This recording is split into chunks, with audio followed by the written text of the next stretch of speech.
And here is the Writer's Almanac for Saturday. It's the 10th of March, 2018. It's the birthday of the jazz cornetist Bix Beiderbecke, born Davenport, Iowa, 1903. It's the birthday of the playwright and novelist David Raby, born in Dubuque, Iowa, 1940. He was drafted, sent to Vietnam, worked in a hospital unit, did paperwork there. He wrote about being in Vietnam. Barriers were down, restrictions were down, behavior outside the norms. There was this giddy thing. You could go around one corner and see something horrible, around another and see something thrilling. It was a little like the Wild West. He came back and wrote a trilogy of plays about Vietnam, the basic training of Pavlo Hummel, Sticks and Bones, and Streamers. His most recent work is the play An Early History of Fire. David Raby, who said, I get a sentence, an idea, an image, and I start. I don't know anything beyond it. I follow it. It was on this day, 1876, Alexander Graham Bell made the first successful telephone call using a liquid transmitter, a diaphragm that caused a needle to vibrate in water. He spoke to his assistant, Thomas Watson, in the next room and said, Mr. Watson, come here. I want to see you. It was on this day, 1926, the first Book of the Month Club book was published. It was Lolly Willows, or The Loving Huntsman, by Sylvia Townsend Warner.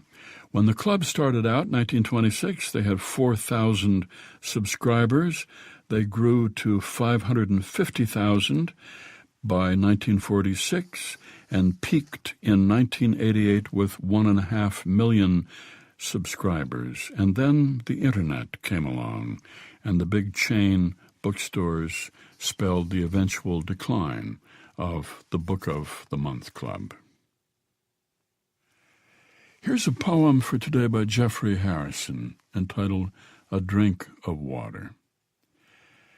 When my 19-year-old son turns on the kitchen tap and leans down over the sink and tilts his head sideways to drink directly from the stream of cool water, I think of my older brother, now almost 10 years gone, who used to do the same thing at that age. And when he lifts his head back up and satisfied wipes the water dripping from his cheek with his shirt sleeve, it's the same casual gesture my brother used to make.